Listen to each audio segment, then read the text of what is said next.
to our Film Geezers podcast. I'm Robbo and I'm here with Cheeto. Hello. And to celebrate Star Wars Day, we will be. This is going to be a Star Wars special. We're welcoming today a special guest, Nebula. Can you hear us?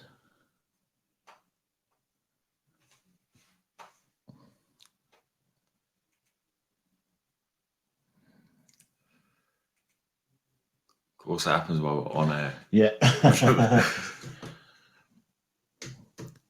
Right. Can you hear us now?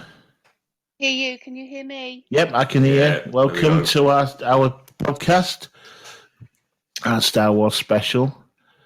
So I think what we're going to do now is we're just going to go through the films 1 to 9.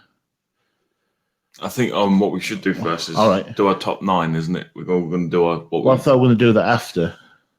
Yeah, we can do whatever. Yeah. We'll start with Phantom Menace and go. Well, I like a little bit of background. Okay.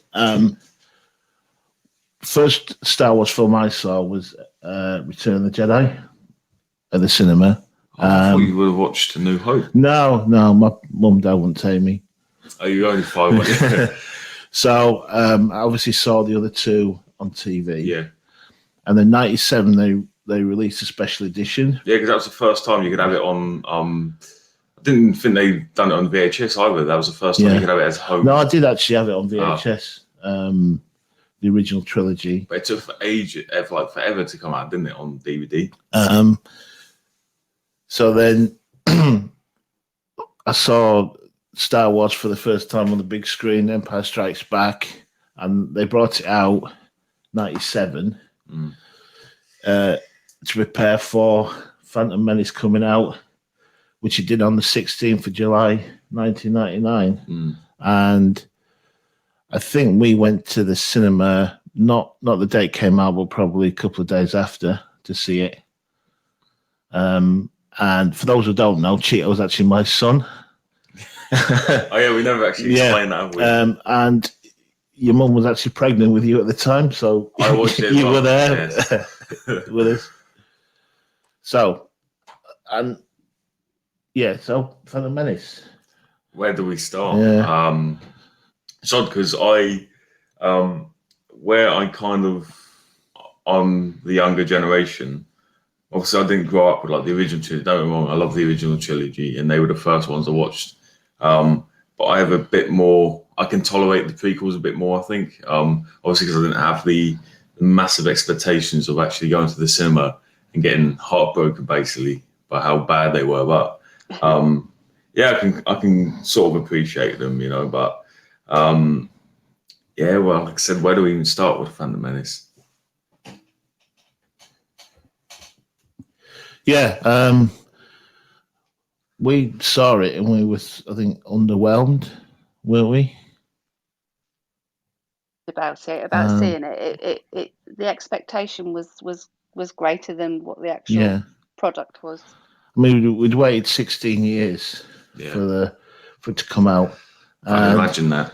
Yeah, like for people of my generation, that's like waiting 16 years for another Avengers film and being totally disappointed. That's like how big the event is. But I'm glad I didn't have to go through that. But obviously you've watched it since then. And you watched it when? Do you remember the first time you watched it? Yeah, it was actually years ago. Like I said, I've always watched the original trilogy from when I was younger, but I remember watching Phantom Menace ages ago, and I never really understood it. I never really understood I thought the Star Wars was the original trilogy when I was younger. And I didn't. It was when I played Lego Star Wars, actually, the complete saga. I didn't realize who all these characters were. I didn't know who Qui-Gon was. I knew who Obi-Wan was, but he looked different than he was in the original trilogy. But took me maybe 2014 to watch all of them. Yeah. So I guess you could say I watched them late, but I wasn't that impressed with them when I did watch them in the end. So even when I was that young, so yeah. So what is it about Phantom Menace that you don't particularly like? Oh, that's the thing. I think there's some good bits. There's some good things in it. That's the thing that's so annoying with Phantom Menace is that it done a lot of good things. But at the end of the day, it just is an okay film. Like, that's it. It's not good. I personally like the relationship between Obi-Wan and Qui-Gon. I think that was one of the best bits about the film. Yeah, I think they cast the film very well. I think they cast it very, very well. And it would have been interesting to have maybe had that a little bit more, and a bit more in depth into that relationship. But and like I know you like the pod race, don't you, Con? Well, I like it and I don't like it in the sense that Obi-Wan does mention in A New Hope that Anakin was a very good pod racer, but also and a pilot. George Lucas probably didn't have anything to go off of as terms of action, so he just had to put that in. Like, he doesn't. This thing with George Lucas and the prequels is he tried to tie up literally everything. When sometimes, in my opinion, you should leave some things a mystery, and it makes it even better. But the pod race is all right because I think the only reason why it's welcomed is because the Tatooine scenes are so boring. I know it's like important, but I tell you what, when they first land, the dialogue is absolutely terrible. Especially when Anakin, played by Jake Lloyd, is introduced, like a character like Anakin, they should like burst on screen, but nah, he's Are you an angel? And it's like, oh my god. It's interesting that I saw a few interviews with Mark Hamill around the release of New Hope, and he was actually talking about the prequels even back then. That it was always the intention that they were going to do the prequels. Yeah, well, surely if George knew he was going to do the prequels, he would have put much more effort and thought, because there's actual I don't know if you've seen it, but during post-production, when they done the first test viewing of all the producers, the director, the writers, people that worked on the film, were all in like a mini cinema watching it, and George said it himself, I think I may have gone too far apart, so he knew it was a bad film.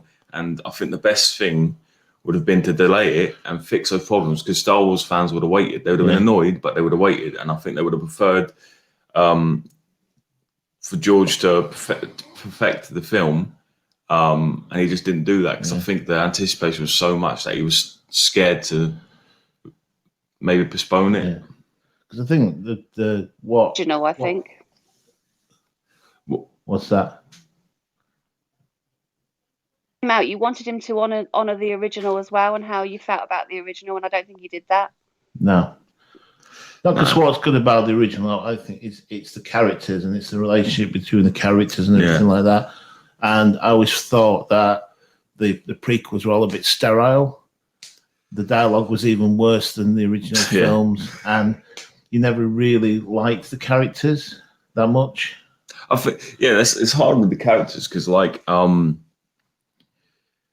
there's always, when there's going to be new characters, it's going to be harder to, I don't know if it's the right word, but to like them, because you've grown up with the other characters. But even still, they were written poorly. Like I said, the dialogue is so bad. I don't know why George Lucas insists on writing dialogue in his films. I mean, I know he tried to get Steven Spielberg and Ron Howard to direct the film, but they were like, "No, it's your product. You should do it. We feel like this is a big event. You should direct your own film." So maybe that could have made it better. I don't know, but like I said, with that writing, it's just, it all starts on the writing. Yeah, and again, it's the reliance on CGI and special effects that he couldn't do that with the originals, and I think somehow that's lost some of the charm. Yeah, and I know in excuse me, in some of the sequels, say 7, 8, and 9, they're going backwards in a way to more practical effects. So try and do it as a practical effect instead of CGI. But it's just, I think it's obviously during when the prequels did come out, CGI, especially in film, was still a very new thing. And sometimes when it's a new thing, it's like a new toy. You play with it, and maybe overly do it in certain scenes. And I think obviously with the sequels, even though they weren't perfect, they at least perfected that, where they brought in the set designs again like the originals, and they do feel a bit more like the originals than they do the prequels. Yeah. But like I said, all I can say is Phantom Menace is, because don't get me wrong, we're all huge Star Wars fans here. Mm-hmm. I can watch the Phantom Menace. It's not offensive. I'm not like, when I watch it, I'm not disgusted by how bad it is. I'm not saying it's bad at all. It's just an okay film. It's still, in parts, it still feels like Star Wars. But yeah, generally, for a franchise as big as Star Wars, it doesn't feel like a Star Wars film. So, but I can say some of the positives: the fight scene at the end between Qui-Gon, Obi-Wan, and Darth Maul is one of the best in the whole saga. The fact it introduces Darth Maul as well, that's a good character. He's a badass character, and I like how they keep him in the background for most of the film. He's like this mysterious guy, and then the doors open and Duel of the Fates starts playing, and it's just, I wish, this is the thing that annoys me about this film. If George can do that right, then why can't he do the original? I think he knew what his ending was going to be, and he just tried to fill in the first and second act sort of thing. It's just, I think the storyline, the blockade of the planet and all that kind of thing. Yeah, that's what I never got with the prequels. Yeah. There's all this kind of politics trying to. Obviously, it's a backstory for how Palpatine became the Emperor. Took over the Senate. But again, it's a lot of it is the boring kind of politics stuff, and people just want to see battles, lightsaber battles and things. That's the thing with the originals. The originals didn't bring nationality, it didn't bring race, it didn't bring sexuality, it didn't bring politics into it. It was just a simple story, and that's why it was so huge. But hey, Star Wars is for kids, right? They're going to understand all the government politics and stuff, aren't they? Yeah.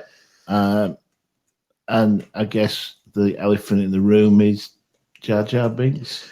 Yeah, like I said, I know it's almost like a trend nowadays to hate on him, but I don't understand it at all. How we go from R2D2 and in ways C3PO, even though he's not that liked, and like the smart writing between our main characters. I mean, Han is one of the funniest characters, isn't he? But he's so natural, and the way he, I think that boils down a lot as well to Harrison Ford about his acting ability, how he says his lines in a certain way, and like I said, you can tell that was probably Lawrence Kasdan's writing instead of George Lucas's, wasn't it? But yeah, I think he just he wanted comedic relief, which fair enough. I think you need that, but he just tried to put it all on one character and it backfired. Like you were saying, he says Star Wars is written for kids, it's for kids.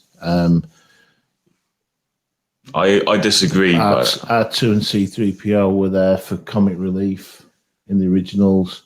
He introduced Jar Jar Binks, which is more of a slapstick character.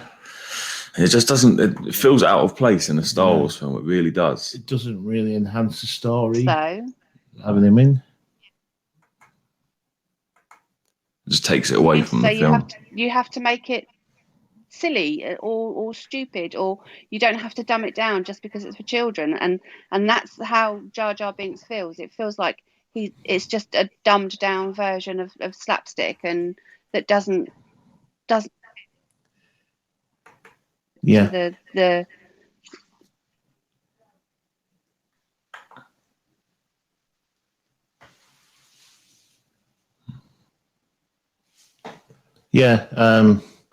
I think with Phantom Menace as well, the fact is that they kind of have to shoehorn these storylines in so it all lines up. with A New Hope.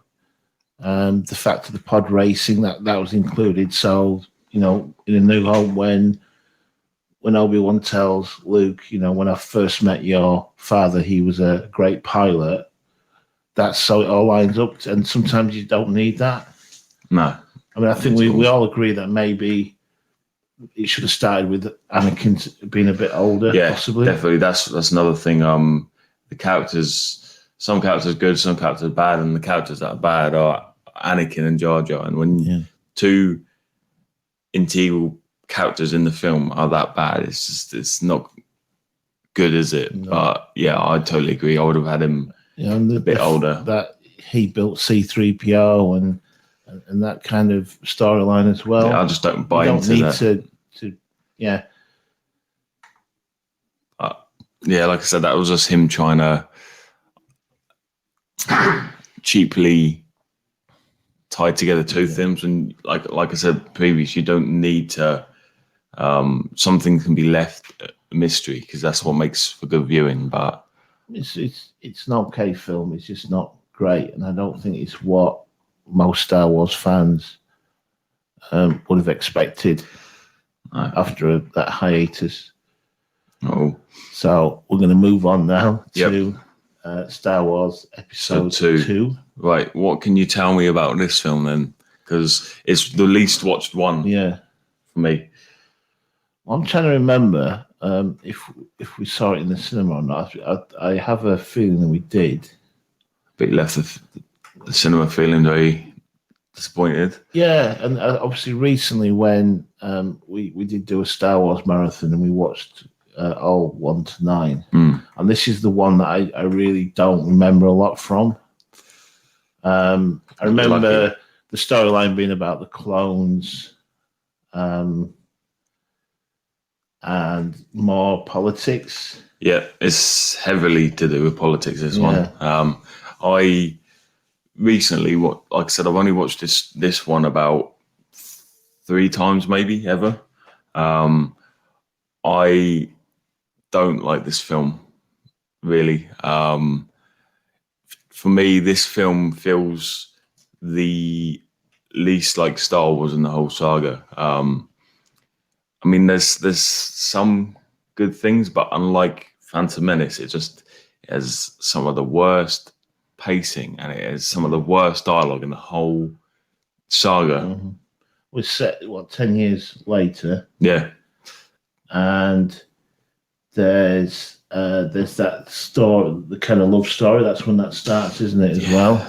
And you think right. One of the most important storylines in the whole of Star Wars is the romance between Anakin and Padme. Yeah, and you'd think they'd give more importance to that, but no, the chemistry on screen is just not there. It's so bad and it's so cringy to get through. And there's the infamous line, "I don't like sand," which just sums it up. I was like, where's that come from? It's not good at all. And it's not natural, and it kind of removes you from the film. And at that point, I sunk in my chair. I was like, "What is this? This isn't Star Wars at all."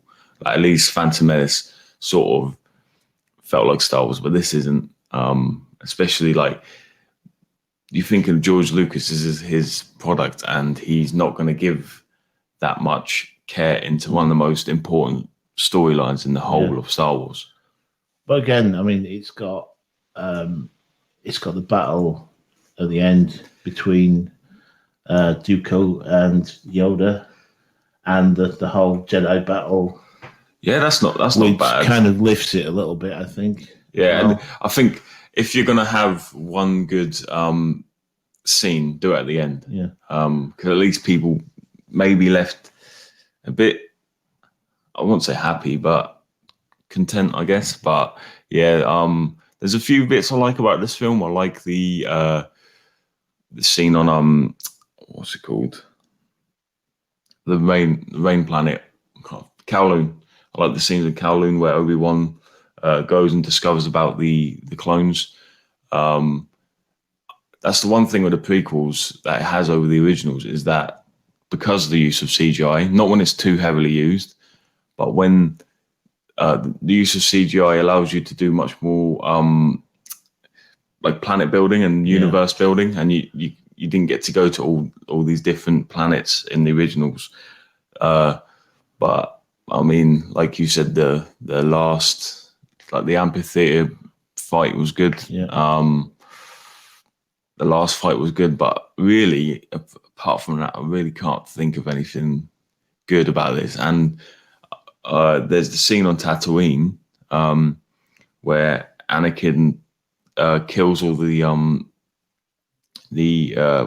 what they call Sand people. Yeah, sand people, and this was meant to be like the first signs of Anakin turning to the dark falling side. to the dark side, and it's just that we'll get on to Hayden Christensen's sake, but it's just so poorly done. I think that takes us into Hayden Christensen. I find it really slow paced. It's just a boring film, isn't it? Apart from the sort of fight scenes, everything, the whole relationship between Anakin and Amidala, it just slows the film down.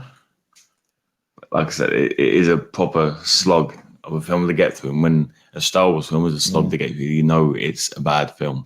But yeah, like I said, I think we should get into Hayden Christensen. Hayden Christensen's character as Anakin, it just makes him.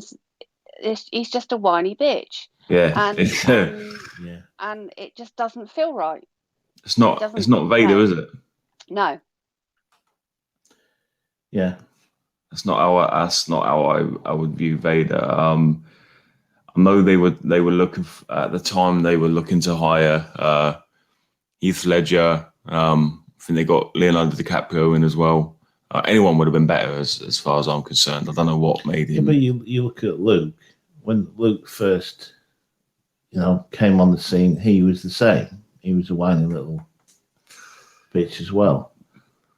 But it just might be Lucas's choice. I don't know. Yeah, but also with Luke, it was helped because he was on a much, much, much better film.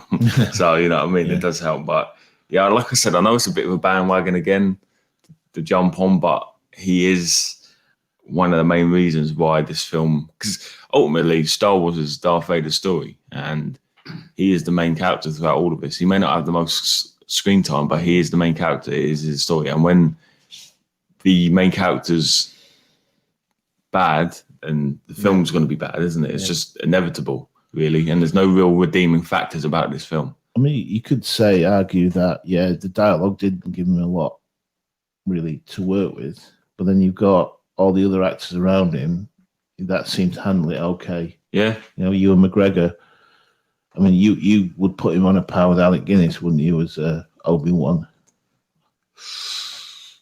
Not as actors, of course, but I think Ewan McGregor was one of the shining lights of the prequels.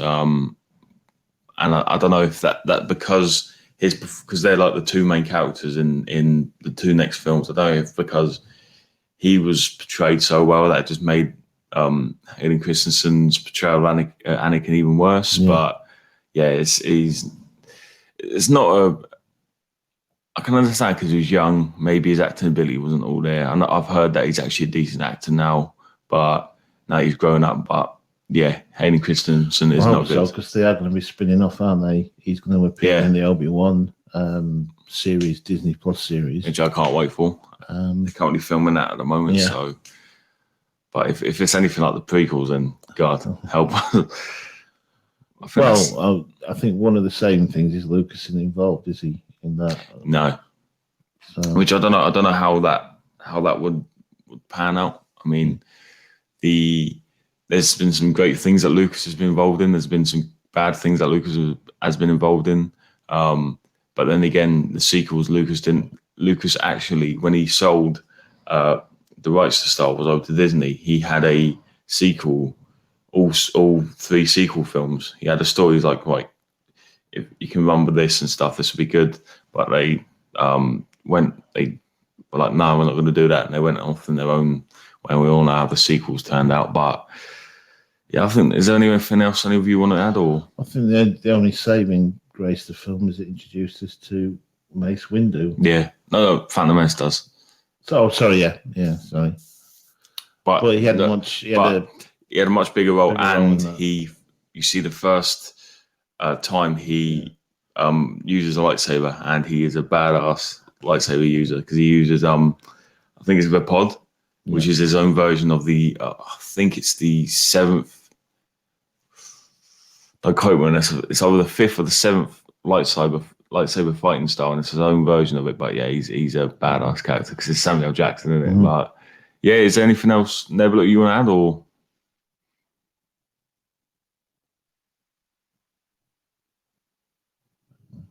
Okay, right. I think we should move on to Revenge of the Sith then. Okay.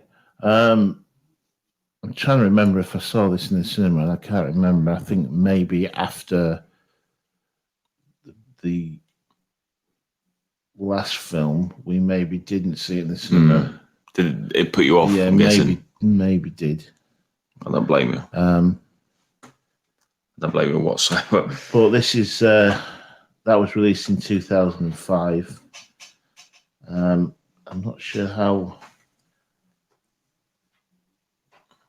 far in it's set. It's set a couple of years after. Yeah. I think Anakin was 21 in this one, and I think he was 17, 18, 19 in the last one. So it was only set a couple of years later, and already off the bat, you know how much I love this film. I don't know if it's because I am a part of that younger generation, but you can already tell as soon as the credits roll, the beginning credits, it's such a better movie. There's the first scene of the Battle of Coruscant, and it's Anakin and Obi-Wan in their little fighter, whatever you call them, ships, and it's just action straight away, and that's what Star Wars should be. It should be action, and the CGI is considerably better. I don't know. Obviously, this is probably due to it being newer or modern, but yeah, it's not thrown as in your face as the CGI was in Attack of the Clones. And like I said, the first fight scene is between Anakin, Obi-Wan, and Count Dooku, which is very important. And it's the first 20 minutes of the film. Yeah. So it kind of does more action than the first two do in the first two films in the first 20 minutes. And like I said, that's a good way to start off with a Star Wars film because it gets you into the film. Was it the Clone Wars where Anakin marries Amidala? Yes, at the end, he marries Padme. They secretly married, don't they? Yeah, because Jedis aren't allowed to marry. And it's in this one where she reveals that she's pregnant. Yep, that's after they return home with Palpatine.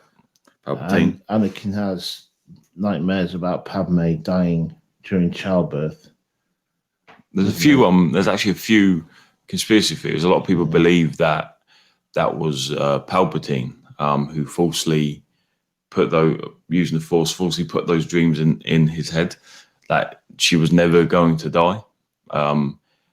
And I can see that is something that Palpatine, of course, would do. But yeah, like I said, it's this film. I don't know what it is about this film, but it's just, don't get me wrong, it's got nothing on the original trilogy, but it's just hands down better than the previous. Well, it's got the storyline's a lot better. Yeah, it's more clearer. It's I mean, it's got obviously the descent of Anakin into becoming Darth Vader, much more than. I mean, you could actually say we don't really need the Clone Wars film. Yeah, we could have just had these two, and it would have been better because that's the thing. It's annoying because, like you said previous, where there are prequels, they got 3 films of content before them. The Clone Wars was a huge part of Star Wars, so George had to include it. It's just a shame, but yeah, I agree with you. This film has a clear first act, second act, third act, and it's paced so much better, and it doesn't feel like a huge slog to get through. I think it's entertaining, and this is probably, I think this is my most watched Star Wars of all time, because it is just one of the easiest ones to put in. Because yeah, it's a Star Wars film, but it's also just a decent action film. You know what I mean? But yeah, it was always going to be my favorite of the prequels, because it is the one where you see Darth Vader emerge. Yeah, that's the negative. Yeah, Anakin turning into Darth Vader. Yeah. There's a few negatives. But this isn't me saying it personally, but I've heard a lot of people, they have a bit of a problem with how fast that Anakin turns. But Yeah. I think personally, if he's lost his mother, he loves Padme so much. If he thinks Padme's going to die, he'd do anything for her. So Yeah. I disagree with that point. The dialogue, again, even though it's much better than the original, the original two, it's still at points quite bad. Like on the Battle of Mustafar, when it's they're fighting and they've done about 3-4 minutes of fighting, and then they stop, and then Anakin's like, my point of view, the Jedi are evil. And it's just like, it's just not good. It's like not natural. It's not something, if you were in the middle of a fight, you're not just going to say that, are you? You know? No. But yeah, really, apart from that, I can't think of anything really so-called bad about this film. I like the The only thing, like you said earlier, is again about Anakin's fall into darkness is because of his love for Padme. Yeah. But that lacks because of the lack of chemistry between them both, between the two actors. Yeah. You kind of, it almost makes it not believable. Yeah, you're very true. I would say it's better in this film, but between them, but that's because they don't have as much on-air time as they did. You know, it's a real focal point, wasn't it, of the Attack of the Clones? But some of the positives, I think the best thing about this film is Ian McDiarmid as Palpatine. I think I love Palpatine. He, especially in this film, how manipulative he is. I love him so much because he knows how powerful he is. Even when he's fighting Yoda, who's the Grand Master, he just laughs and he doesn't even need to wield a lightsaber. He's just so dark and mysterious, and you can fully see who Palpatine was, even when he was Senator Palpatine. You know, he has a set plan. He plans to overturn the Republic, make it an empire, get Anakin by his side. He sacrifices Dooku in order to get Anakin, and yeah, I think Ian McDiarmid is a huge plus of this movie. Because there's a wider Star Wars universe that involves the cartoon series, Clone Wars, along with books and graphic novels. So there's lots of different theories as well. Yeah. It's a shame because Disney. When they made the sequels, they disregarded everything, which is absolutely ridiculous. It's not their product, and they've done that. But there's theories that Sidious is actually Anakin's father, that he's able to manipulate the midichlorians to make it. Because he's obviously able to cheat death. He can also create life. Also, and he's actually, there's one point he was able to transfer his soul into a clone of his. Yeah, there's many clones. He's had a second, and the clones are canon. Yeah, of Palpatine, seen in Episode 9. And there is a graphic novel where Luke briefly becomes his apprentice. Wow, I didn't know that. Descends into the dark side. That'd be an interesting movie, wouldn't it? Yeah, but that's one that Disney completely disregarded when they made. That's why not many people like Disney Star Wars. Yeah. But I heard about the Palpatine being the father. I also heard about Darth Plagueis potentially being the father, because because the ruler 3, Sidious killed. Yeah, sorry, ruler 2. Sidious killed Plagueis, didn't he? when he took Darth Maul as an apprentice. Because they can only, by Darth Bane made the rule of 2. There can only be 2 Sith at any one point. Yeah. Well, there can only be 1 Sith Lord and 1 apprentice. And Darth Plagueis, who, if anyone doesn't know, was Palpatine's master, his Sith Lord. When Palpatine got powerful enough, he killed Plagueis in his sleep. He actually mentions Plagueis, and I love that scene as well. I think that's a very good scene. When he talks about the legend of Darth Plagueis, that how he was so strong in the Force itself that he could manipulate the midichlorians, and that's what people think with Shmi, who's Anakin's mum. Yeah, some people think it's either Plagueis or Palpatine. They manipulated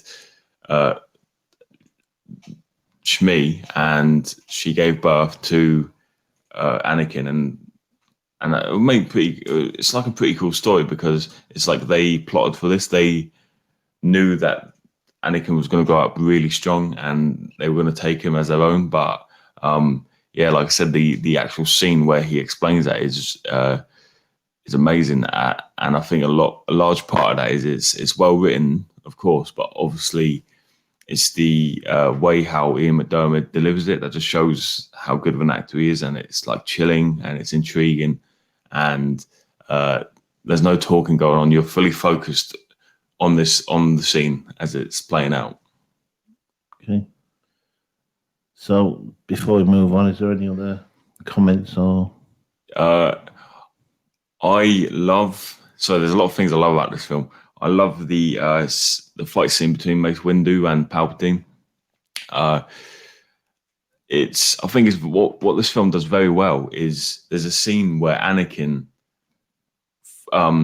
finds out that Palpatine is the Sith Lord that they've been looking for, and Anakin actually threatens him. He ignites his lightsaber, and you're like, oh my god, where's this film going to go? Because I thought Anakin was meant to be under control of Palpatine, but no, he's actually going to fight back. But then he goes to Mace, and Mace is like, no, you're too confused at the moment. The Force clouds your judgment.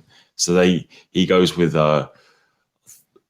Kit Fisto and 2 other Jedi Masters, I can't remember. And the fight scene between Palpatine and Mace is absolutely amazing, because it's the first time we see Palpatine fight wield a lightsaber, because we hear about how powerful he is and in the Force, and that he knows all 7 lightsaber combat styles. But I just think it's a great scene. And when Anakin comes, he kind of has to choose between. He makes his choice, chooses to side with Palpatine because he promises he can save the ones he loves. And then you got the great scene where Anakin is bowed, and Palpatine rises him and changes his name to Darth Vader. He's like, henceforth you shall be known as Darth Vader, and it's chilled. And the scene after that is the Order 66 scene, which is a huge scene and a huge part of the whole Star Wars saga. It's how Palpatine, people are probably thinking, well, how can 2 Siths take over the whole Jedi Order? Well, the clones were Palpatine's, and he just made them work with the Jedi until it was his right time. And the clones turn after Order 66, and they kill off all the Jedis, all the younglings, and of course a few Jedi survived, but it's like a proper gut punch. It's a heartbreaking scene as you see all your favorite Jedis being killed, and there's a brilliant piece of music called Anakin's Betrayal playing over it, and yeah, it's a proper tearjerker, especially the very infamous youngling scene, because that is the one thing you don't do in films, is kill or harm kids, especially as an adult. And George done it, and I think he had to, because I think that just shows how willing and how dark Anakin was at this point. Well, he's not even called Anakin anymore at this point, in my opinion. He's Darth Vader and that's a really effective. It's like, oh my god, he's actually willing to do this to save Padme.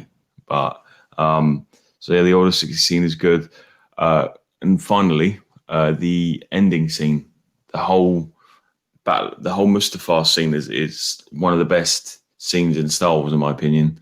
I think this is one of the rare times that George Lucas's dialogue is actually really good. They both have Obi-Wan follows Anakin to Mustafar, and they both have this emotional plea with each other to join them in either side. They both have their monologues back and forth, and then it gets into the actual lightsaber battle. And a lot of people aren't a fan of them, but I love the prequel version of lightsaber battles because they're really choreographed. They're really people like, it looks dumb, but you think these are Jedi in their peak, and they're two powerful Jedi. They're going to be like that, and it's just perfectly choreographed. Really good action.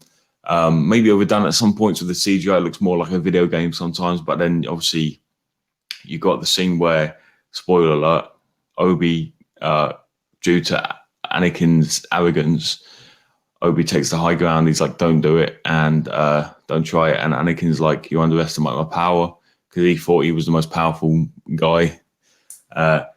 Tries to better him, gets his limbs cut off, and there's that heartbreaking scene with Obi. You were the chosen one. It was said you destroyed the Sith, not join them. You were my brother Anakin. I loved you, and that's the first time you see Anakin and Obi-Wan together since the scene where they part ways, where Anakin goes off to I think it's Anakin goes off to Palpatine, and then Obi goes off to fight Grievous. And literally the last scene before that, what makes it so heartbreaking is the last scene is they're like going on about how good of friends they are. They're basically brothers, and yeah, adds proper raw emotion that these prequel films have seriously been lacking. And then obviously you got the great scene of Padme giving birth to Luke and Leia, obviously a much important aspect of the film. And then the what can I describe as legendary scene with Vader being suited up. And it's perfect up until he shouts out, no. But yeah, it really intrigued me when I first watched it, because even when he gets suited on and Palpatine talks to him, the first thing, he doesn't even acknowledge Palpatine. He asks for Padme. He's like, where is Padme? Is she safe? Is she all right? And Palpatine, being the manipulative son of a bitch he is, he's like, it appears in your anger you killed her, when he didn't kill her. It was her, like, she, what was it? She lacked the will to live. And he's second guess. He's like, I couldn't have, she was alive. I felt it. And then you see him just rip from the shackle, like the table he's in. And then unfortunately he says the quite comedic no, but it ends with Leia going with Bane Organa on Alderaan, and then Obi-Wan going to Tatooine and giving Owen and Aunt Beru the Luke as a baby. And it's got that brilliant throwback scene, because they're still in the same house, and it's the binary sunset, and it ends like that. So I think, yeah, hands down, this is the best prequel film, and I think it is in its own right, it deserves to be in a Star Wars saga. Sorry, I know I waffled on for ages, but yeah, this is a favourite of mine. Anything else you want to add, Nebert?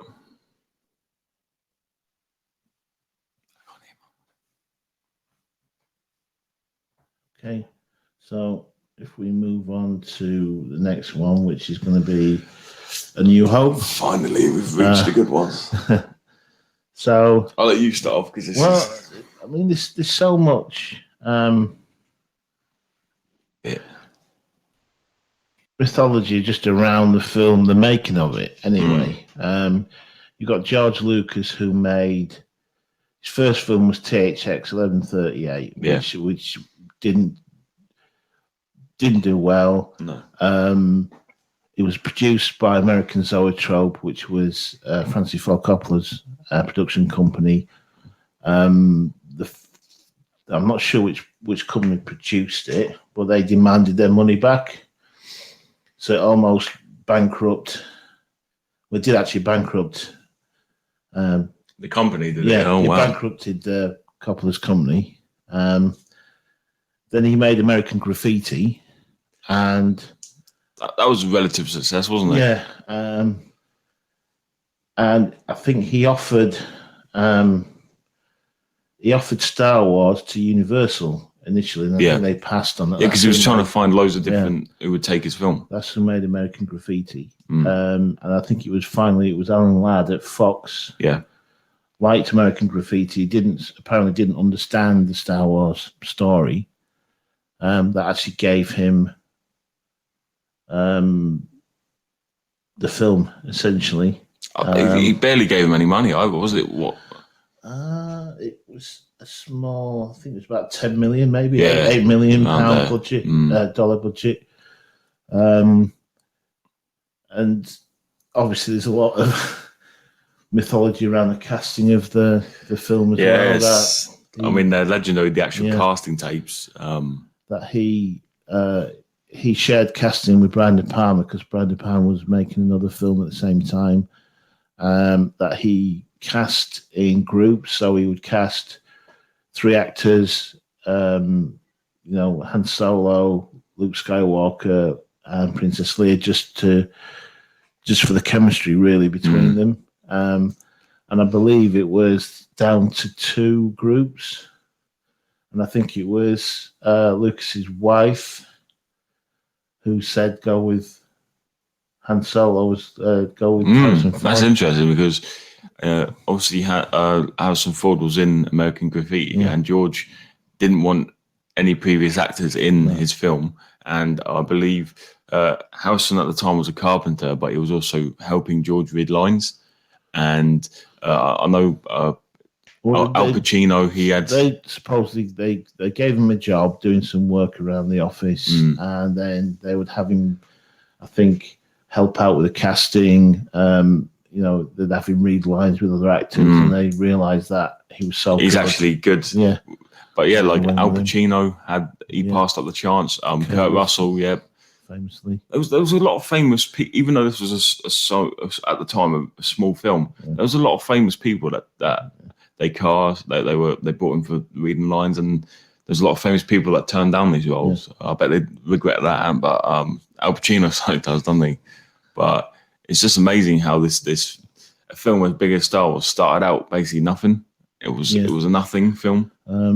And obviously the marquee casting was Alec Guinness. Yeah, really. And I think when he actually read the script, he said, the dialogue, the actual writing wasn't good. No, but he couldn't put it down because he wanted to, because you become emotionally connected to the characters and you want to see what happens to them. So that's why you have to keep turning the page. Yeah, and just to get a Shakespearean trained stage actor who's obviously won an Oscar as well. It brings huge. People are going to look and they'll all want to be part of that film. And then obviously you had Peter Cushing as well, another Hammer legend. Yeah. As Grand Moff Tarkin. He's a huge delight about this film. He's very good. He's very evil. And then obviously they filmed the actual Tatooine was in Tunisia. Yep. And then the rest was at Elstree Studios. And there is a good documentary called Elstree 77. And I don't know what that was. Yeah.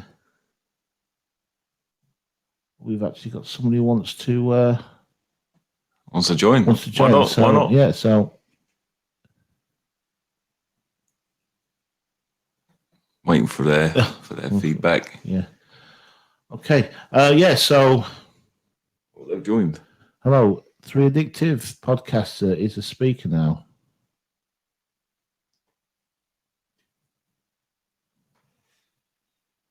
No. We got sent. We got sent a.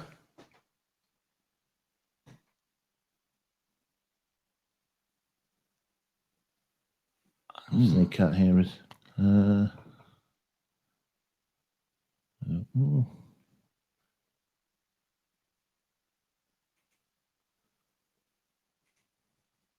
Sent you another invite. Yep, send you another invite. Hello, Three Addictive Podcast.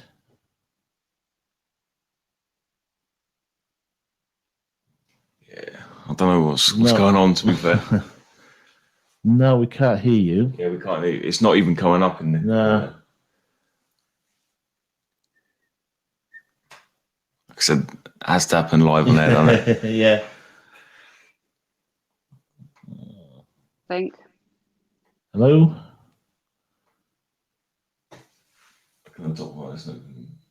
Yeah. You can hear us, but you can't hear him. Oh, his call's ended. All right. Yeah. So if we just carry on.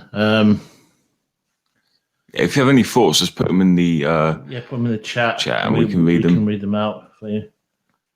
I know. This, especially in New Hope, that how much of a task it was to actually get this film over the line. There was many hurdles that I have to overcome, and that's what makes it even better. But I don't know if you want to start off with some of the problems. Yeah, I mean, obviously technology as well. The actual special effects. Lucas assembled a special effects team to produce, and they a lot of the stuff techniques there to invent. Because ILM were literally winging it as a. And I think they'd spent $1 million of the $2 million budget and hadn't shot a single scene. And so I think that's when Lucas decided he was going to take over control of the actual production of the special effects, because obviously they were done afterwards. Yeah. So that was one of the big hurdles. I think probably the only film that really came close to before that was 2001. But yeah, this sort of groundbreaking computer controlled cameras. That's what they're known for, isn't it, ILM? Yeah. They really were using state-of-the-art technology that they invented themselves. Like you said, the year 1977, it was hard to kind of create the effects for this. So they used a lot of beautiful set designs. They actually went to the physical places. There's, like I said, there's so many things that have gone wrong in this film in the pre-production. I remember they were getting really, really pressured by Fox, weren't they? Yeah. Fox wanted them to move along, and this put immense pressure on George. I believe didn't he become depressed or something as well, filming this? Probably, yeah. Yeah. I think he hated filming in Tunisia. Well, obviously in Tunisia, it was the tremendous heat. All the robotics were failing. It was just really a shit show, pardon my French. Yeah. But also you had the storm as well that ruined part of the set. Yeah. So yeah, they were really out of luck when filming this film. And according to Harrison Ford, Lucas didn't really like dealing with people. No. Didn't really give a lot of direction.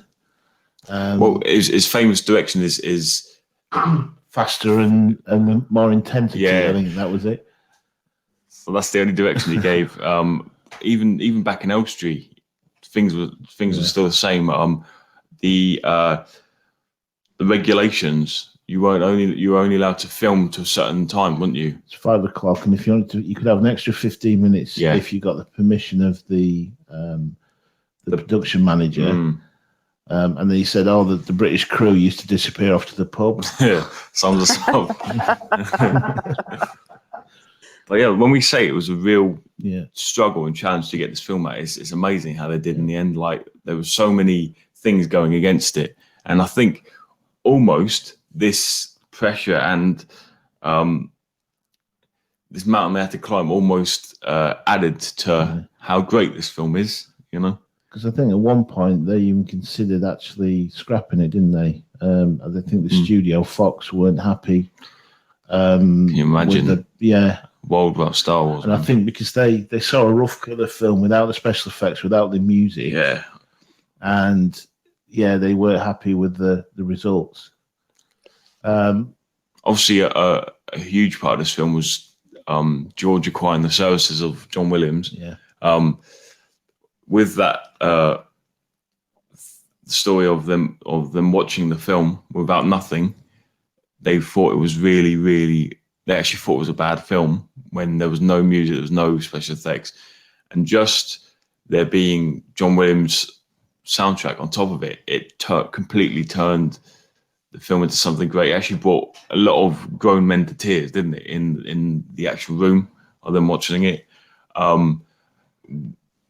We do love scores, don't we? We love film scores. We'll pop into it. What was your favourite of A New Hope, would you say? It's got to be the Binary Sunset, would Binary you say? Sunset, yeah. Yeah, agree. Yeah, because it is emotional. I love the Binary Sunset, but I also love the throne room scene. Yeah, at the end. And, yeah, very good. Throughout, it's brilliant, isn't it? I love. Something I found out yesterday as well is that Wookiees apparently Chewie didn't want a medal because Wookiees it's not in their culture, is it? Medals. Yeah. So this whole thing about him not getting a medal, it just and Disney had to go and ruin it by giving him a medal. But it's against their culture, isn't it? But yeah, like I said, they don't want to be rewarded for. This is the thing about Star Wars. We can sit here and talk for 10 hours about all the different law. People would still watch it though. I mean, Star Wars is groundbreaking. It defined I think it redefined the whole sci-fi. Well, it's not really. A lot of people say it's not a sci-fi. It's more of a fantasy space opera. Yeah. There's Western overtones. There's the kind of Japanese samurai overtones as well. So, like I say, it's kind of redefined the whole genre. You've got so many films that have been based on Star Wars, not based on Star Wars, but using Star Wars as a template for making science fiction films. Obviously, phenomenally success. Didn't it make $700 odd million at the top? That's in 1977, I believe. I don't even know what that is in nowadays money. What, do you have the exact number? 775 million. And that's surpassing Jaws to become the highest grossing film of all time. And because it was released in, they were so unsure about it. I think they were doing the promos in December, and they couldn't show a trailer from the film because they didn't have any completed shots, did they? No. So it got released. I mean, the studio was so. They really didn't think it was going to be successful. Normally, a big film would get released in June, wouldn't it? And they released it. Summer blockbuster, yeah. They released it a month earlier in May, and it was just a phenomenal success. Although it didn't get released in the UK till December. I can remember going to see it at the cinema, and it was just queuing around the block. It was just so exciting because it was just something that I'd never done before and never witnessed. And obviously the marketing campaign around it as well. Actually merchandise was being sold even before the film came out. Yeah. And that's obviously a huge part of Star Wars with the Kenner and everything. I mean, they've actually made more money off the toys than the whole film's put together. And obviously with Kenner, there was they weren't actually prepared with it. So they didn't expect to get that many pre-orders. They were actually selling like certificates because the toys weren't ready. It's like a promise, guarantee, wasn't it? Yeah. It was a promise to say that, this is your certificate. We'll post you the figure when it's ready. Yeah, So just a bit off topic. A New Hope in today's money made $3.5 billion in today's money. That's just says it. That's just incredible. It's amazing. But what I mean with when we say Star Wars, it was just called Star Wars at the time, wasn't it? Yeah. Because I don't know if you want to go into the whole. Well, no, he'd written this whole space saga. He was a fan of like the Flash Gordon. They used to have like these in the 40s, the serials. Yeah. Flash Gordon, that kind of thing. So he wanted to. He originally tried to get the rights to actually Flash Gordon to film that, but he lost out to Dino De Laurentiis, who made the Flash Gordon film. Yeah.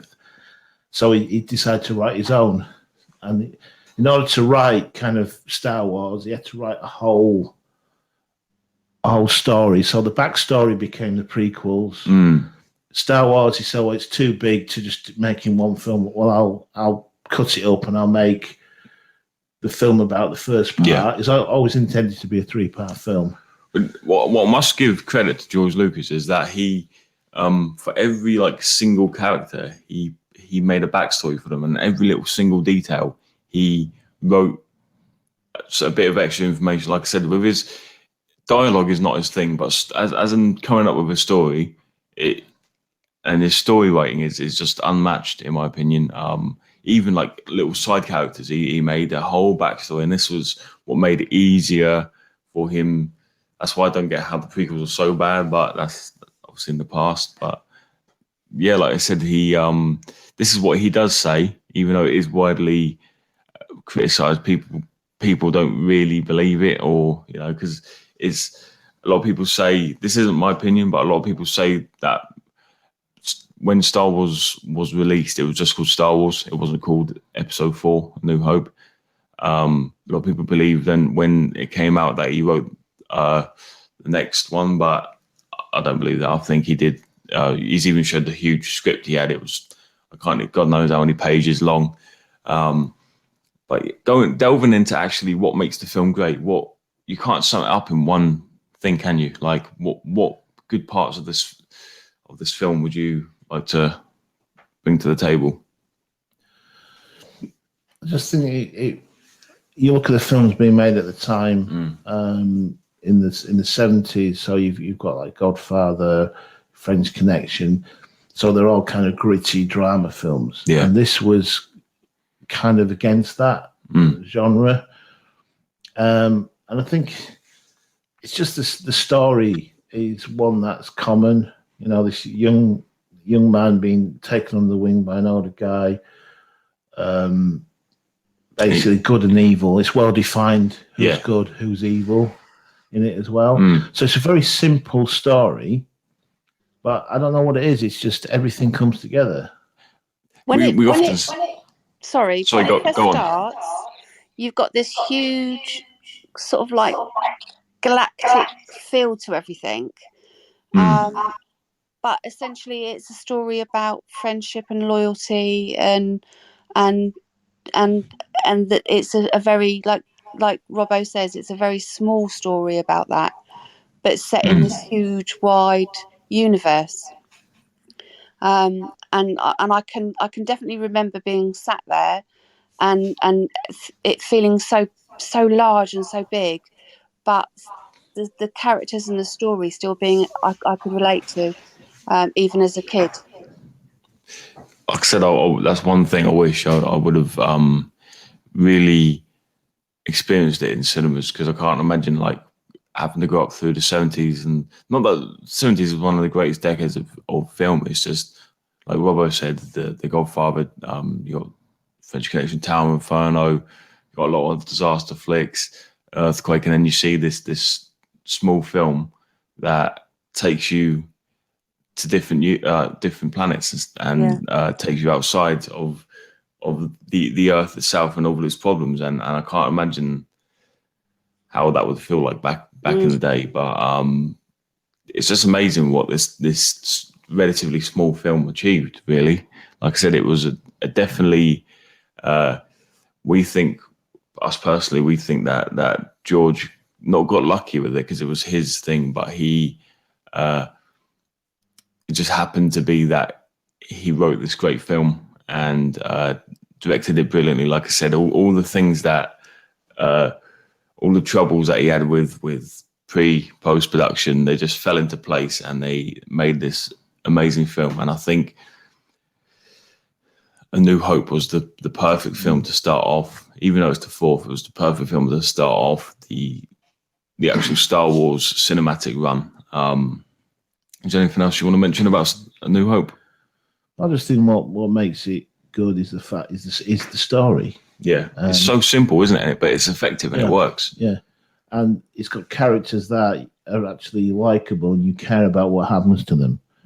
And I think in a lot of ways, in some of the other films, you really don't. They're not really likable characters. No, because that's really the main thing about a film is the characters. If you can't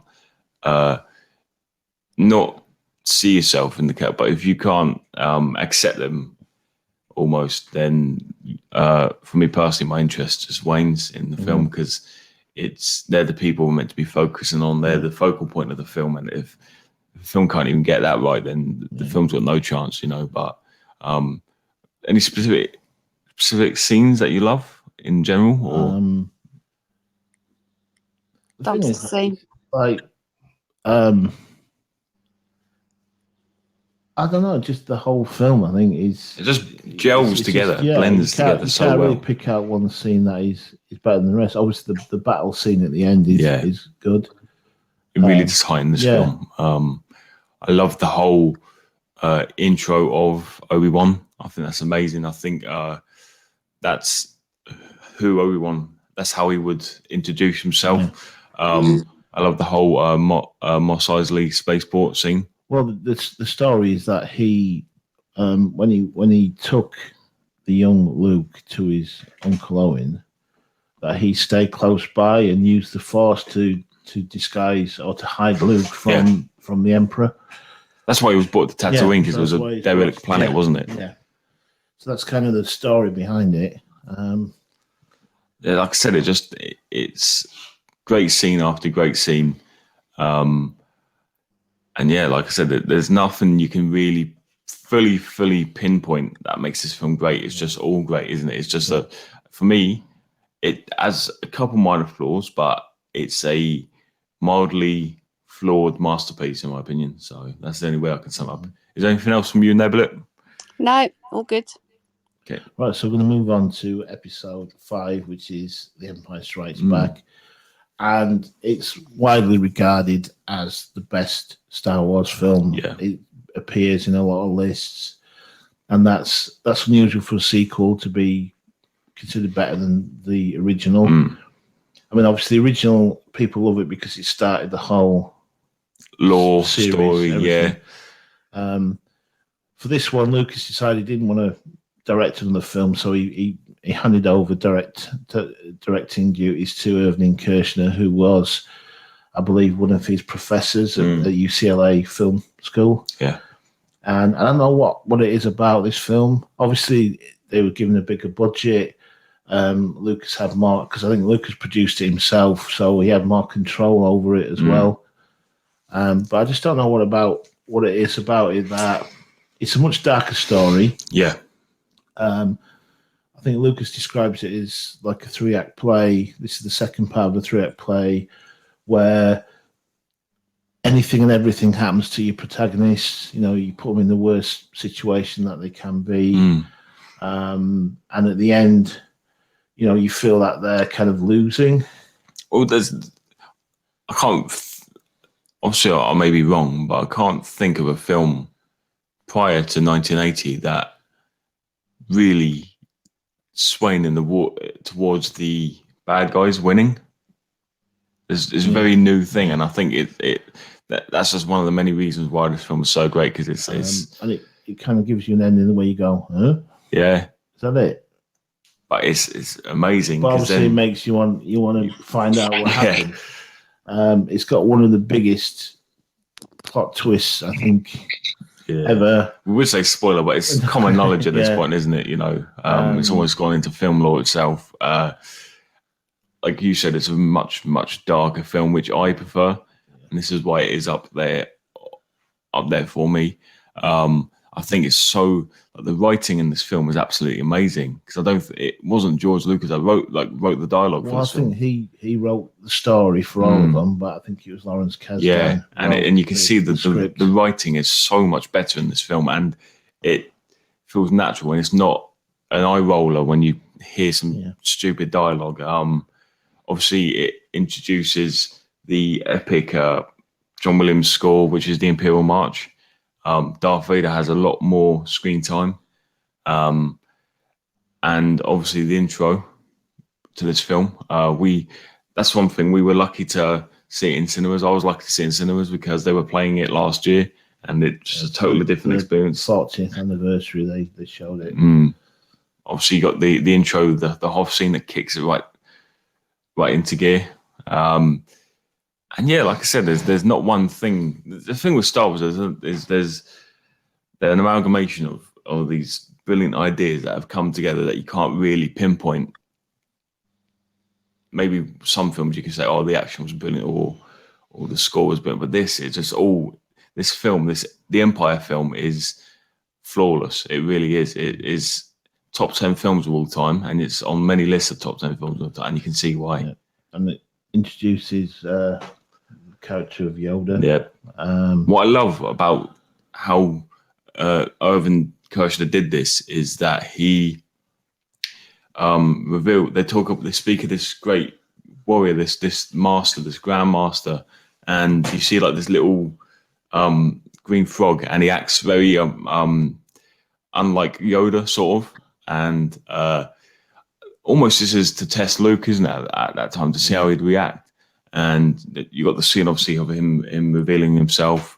I just think that's an added bit of story building, character building to that, and it makes it much more, puts it in your memory a bit more.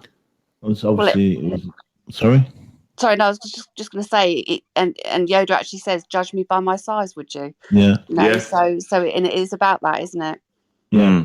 And there was a worry about the using essentially what was a Muppet. Yeah. Well, they got Frank Oz, didn't they, on board? They're obviously worried about how the audience would react, because that could, if the audience didn't believe in Yoda, then that would ruin the whole film. Because he's the Grandmaster, isn't he? You know, if people can't. Did help a lot having Frank Oz voice it and do the puppeteering for it. Obviously introduced Lando Calrissian as a character as well. Yeah, and it's because this thing with Han, you don't really know what his past is before that, and it's as a different arc. Bringing someone from his past in, he's a good character as well. He's maybe not the most important character, but Billy D. Williams does play him well. Well, the idea was that I think Harrison Ford was unsure whether he was going to sign on for another film. Yeah. So they brought in Lando Calrissian, and he would have taken over the Han role had Harrison Ford not been in Return of the Jedi. Yeah. But like I said, it's very well paced. You know what the first act is, you know what the second act is, and you know what the third act is. It obviously it's the first time we see the Emperor. Yeah. Obviously it was played. What's his name? Can't think of his name. He was played for the original guy who had the weird eyes from the original 1980. But yeah, this is one of the most integral films in the Star Wars saga. I think as well the cinematography is absolutely amazing. Obviously in the Luke Vader fight scene, which is my favorite scene in Star Wars, probably. Can you think of any more scenes or? Obviously the Battle of Hoth with the AT-ATs. Yeah. I like the Wampa scene. Yeah.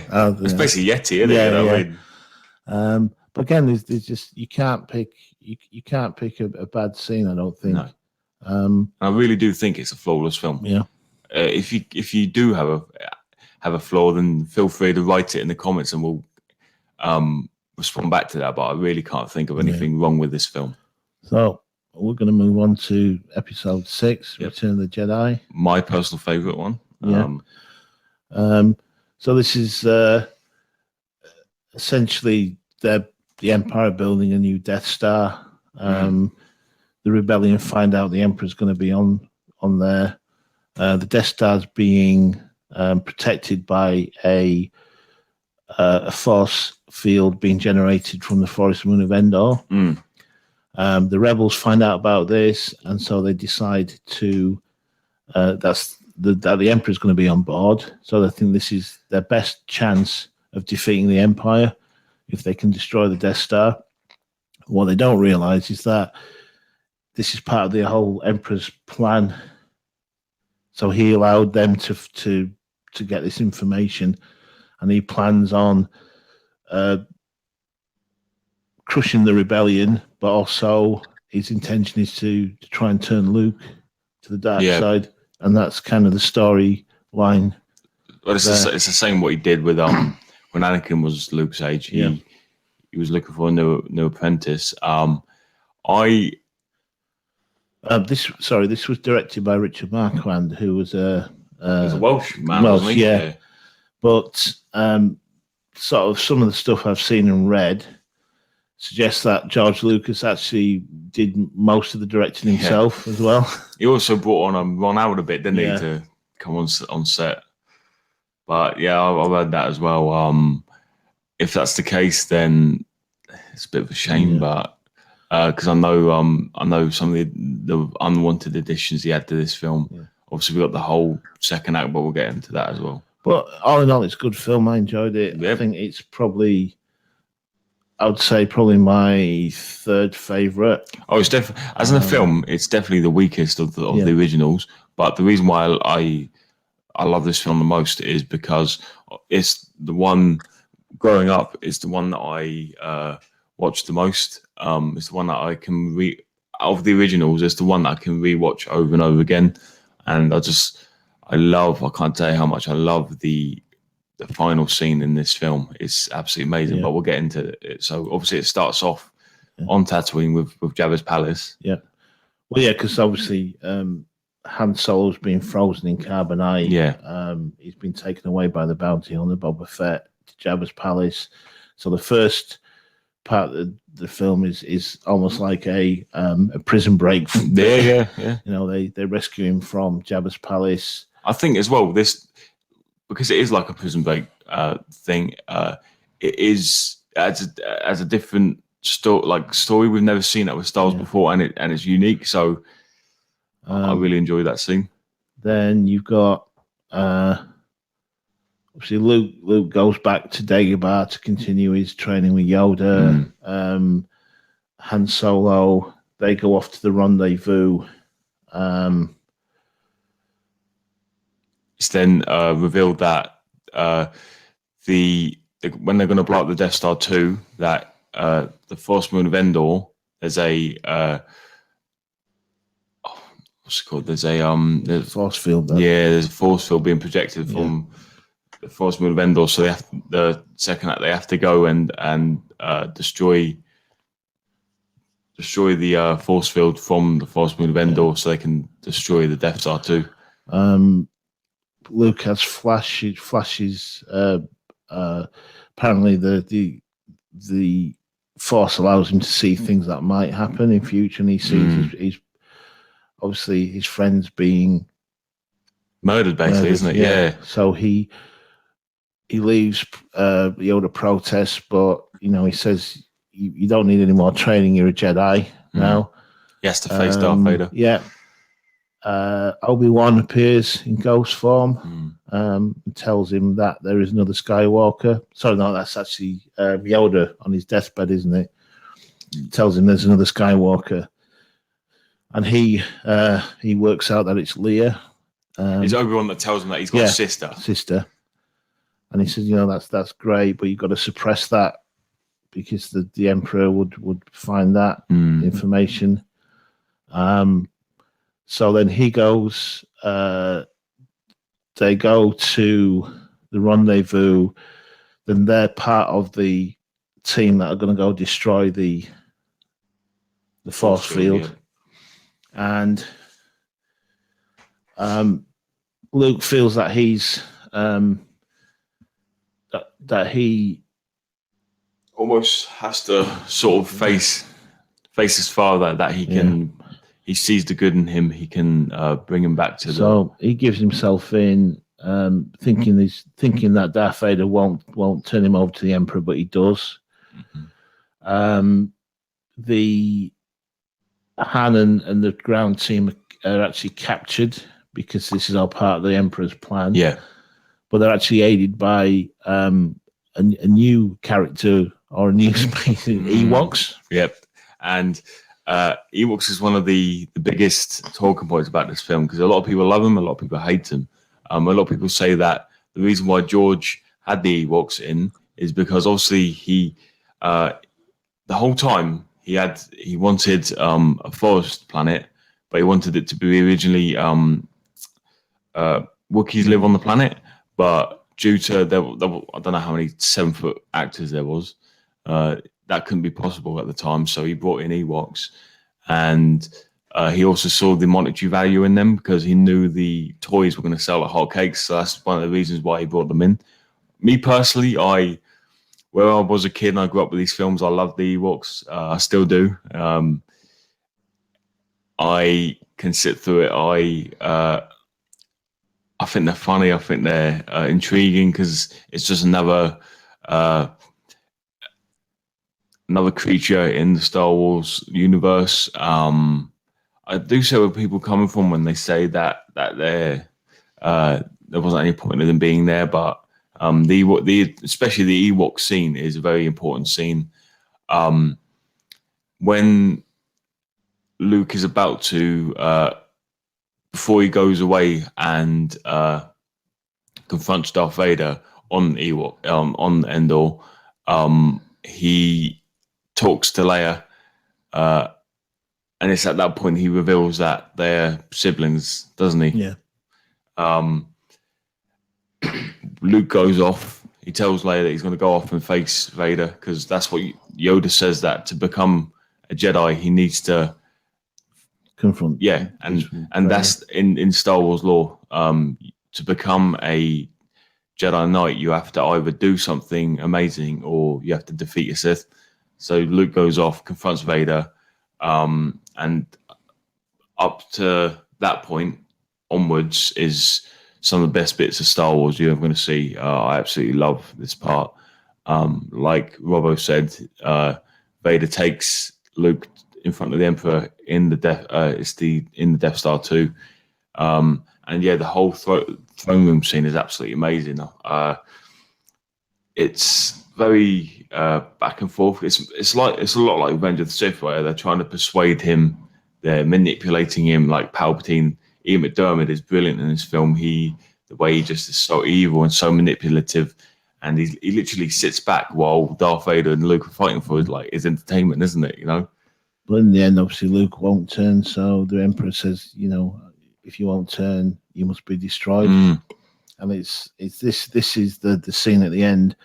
That's the redemption of Anakin Skywalker. I'll tell you what, you can be the hardest man. You could spend like 20 years in prison.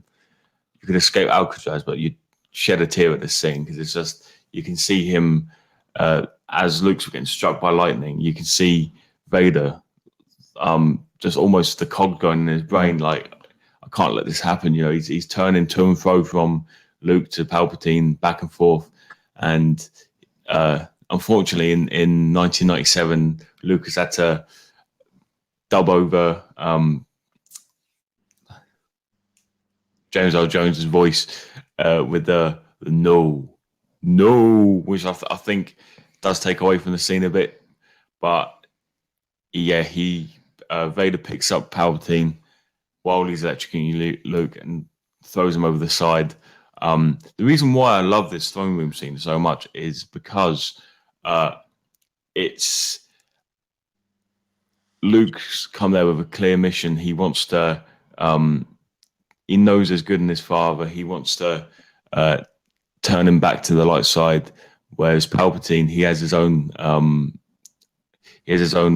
sort of plan. He wants to turn Luke to the dark side and have as his apprentice. And there's a lot of to and fro. There's a lot of emotions thrown out in the air. There's a point where Luke almost turns to the dark side. You've got that amazing scene because it cuts back and forth from the Endor scenes, and then you got the scene where Vader actually finds out that through the Force that Leia is Luke's son. And he's like, if you won't turn to the dark side, then perhaps she will. And yeah, they have a huge battle, and it's just amazing. It's just emotional. Okay. I think we'd better move on because we're racking up the time. I do waffle. Next one is Force Awakens. I think with the Force Awakens, I think with the sequels and all, because we've been rambling on, I think overall we should just talk about the movies as a whole. What makes them good, what makes them bad. Nebula, do you want to start off? I felt that this film showed promise and it made me excited for what was coming next, actually. So as a film, I actually enjoyed it.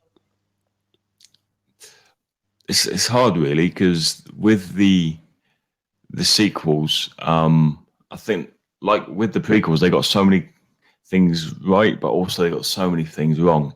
And unfortunately, most of the time, the wrongs outweigh the rights. I don't know how you feel, Roro. I think the problem, with the sequels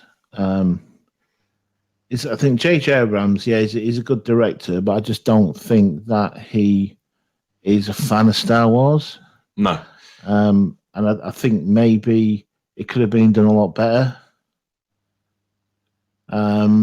There's a lot of things they did in it that, like I say, they ignored everything that had sort of come before in a lot of the extended universe, and just kind of started over. And it really is a bit of a samey story because you got Rey, who's just basically Luke. Yeah, and it's almost you got Kylo Ren, who's the son of Han Solo, and He's the Darth Vader character. Yeah, he's Darth Vader character. Snoke's Palpatine. Yeah. This is the thing with that. I think it's bad. It's samey, but I think that's the only way they could have done it, because where the prequels were so disappointing, I think they had to go back to what makes that Star Wars formula work, and I think that was necessary. Yeah. Force Awakens is really good. It's a good film. It's about mid-range for my top 9. But then obviously J.J. Abrams was removed from Star Wars because of he had some personal problems, didn't he? And then they got in Rian Johnson, who was he just took it away from. He definitely was not a fan of Star Wars, and you could tell that. He took it completely in a different direction. There's so much more you could have done with that film. I mean, this is the thing. When J.J. Abrams got brought in to do The Force Awakens, they said you can have your sequel. No, you can have all 3 movies. You can have a trilogy. And he wrote out, like George Lucas did, he wrote out a huge plot for all 3 movies. And when he had to go away from the production due to personal issues, he gave the sequel to Rian Johnson. He was like, no, I'm not going to do it. I'm going to take it in my own direction. And in my opinion, The Last Jedi is the worst Star Wars film in the whole saga. Just the main reason for this is if it wasn't called Star Wars, it would be a decent film. It's just that it happens to be in the Star Wars saga, and he completely destroys the character of Luke.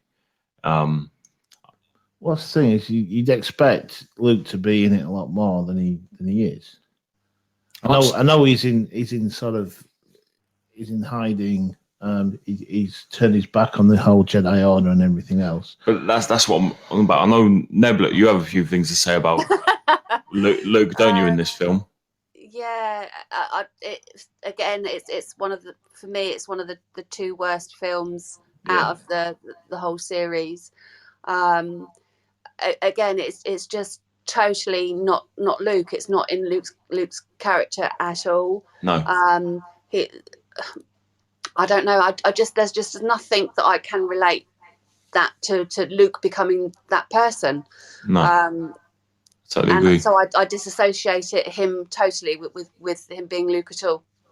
Well, it's just that how can this cynical old man be the same Luke as in the end of Return, when he risked his own life, he risked the universe to bring his father back to the light side, that he can see the good in everything, and then he's just a cynical old man. It just doesn't make sense. It all in. It just wouldn't happen. It doesn't. It doesn't play real. I think the only reason why Rian Johnson did this is because he wanted to make the movie interesting and take it somewhere else, but you don't screw with the characters. That's years. That's 40 plus years of character building there, and he just threw it down the toilet. Yeah, in my opinion. But the thing is, obviously, it's revealed that, as soon as Ben shows any inclination of going down the dark side, Luke decides he's going to kill him. It's ridiculous. Yeah. Luke wouldn't do that, and the Jedi wouldn't do that. No. That's the whole thing. In Revenge of the Sith, Revenge of the Jedi was returned. Revenge of the Sith, when Anakin had his premonitions, he went to Master Yoda, and Yoda was like, "Don't let these cloud your judgment." And then Luke at this point is the Grand Master. He is in Yoda's position, and he lets that cloud his emotion. It just doesn't make sense at all. No. And this is why I think that Rian Johnson isn't a Star Wars fan, because a Star Wars fan would know this, and they wouldn't. And then you've got The Last Jedi again. J.J. Abrams is brought back in. Sorry? Oh, sorry, The Rise of Skywalker, yeah.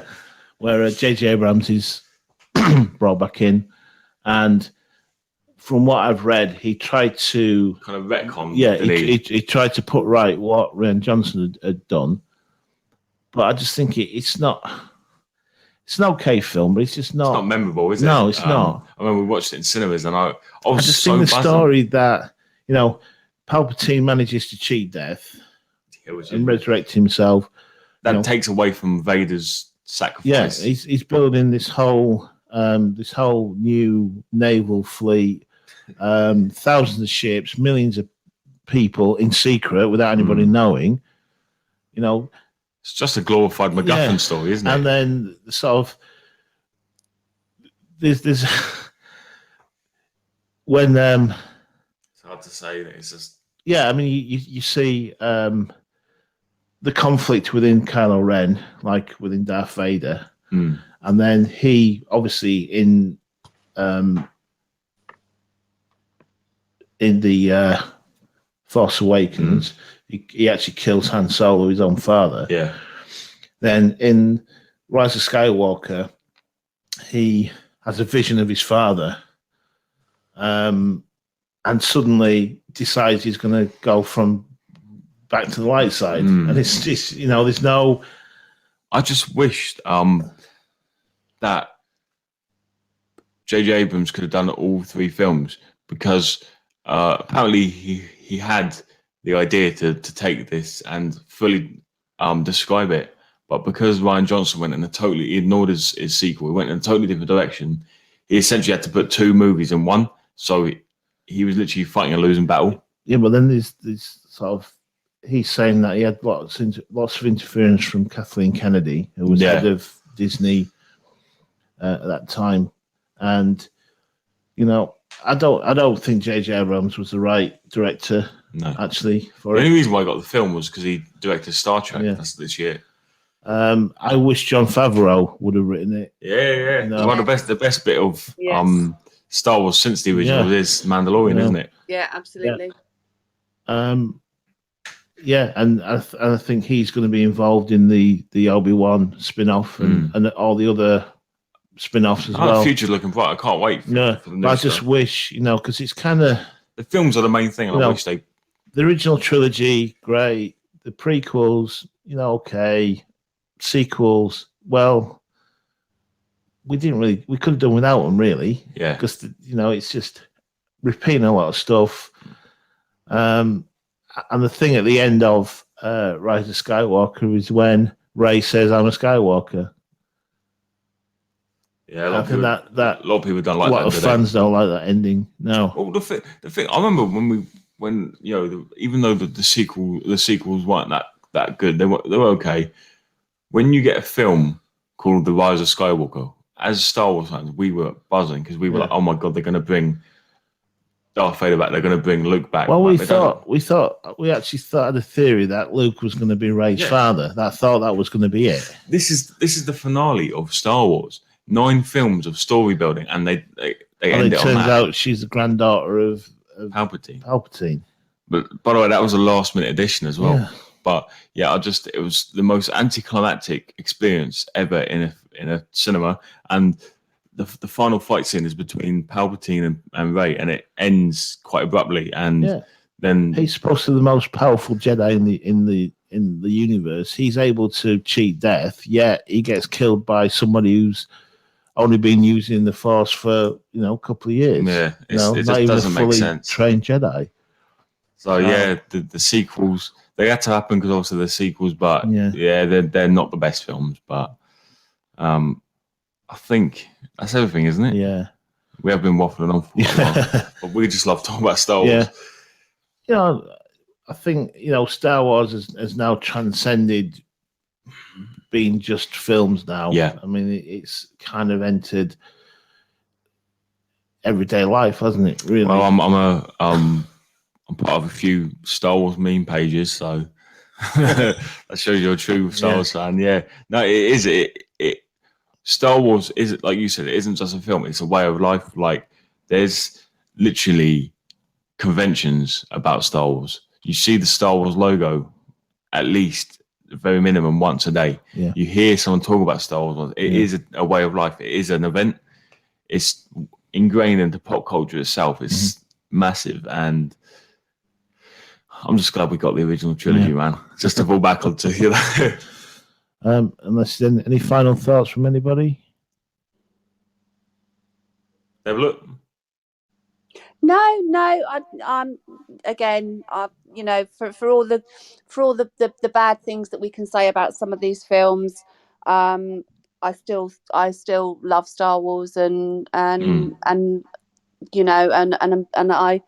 am hopeful for the future things that are coming on board. Yep. Well, I think we all feel the same. We do, yeah. Well, thank you for joining us. Thank you very much. It's been enjoyable. This like I say, this is a special podcast in addition to our normal one, which we do on a Sunday. Hopefully we'll be able to do some more special ones. Yeah. We have a website, filmgeezers.com. We're also on Facebook, Twitter, TikTok. All under the same name. All under the same name. Like and share. We're on this podcast. We're recording it. It'll go live tomorrow in celebration of Star Wars Day, and it'll be available to download on our usual platforms: Spotify, iTunes, Apple, etc. And YouTube as well. If you want to join our YouTube channel, that'd be great. But from us, it's goodbye. Thank you very much. Thank you very much. Thanks.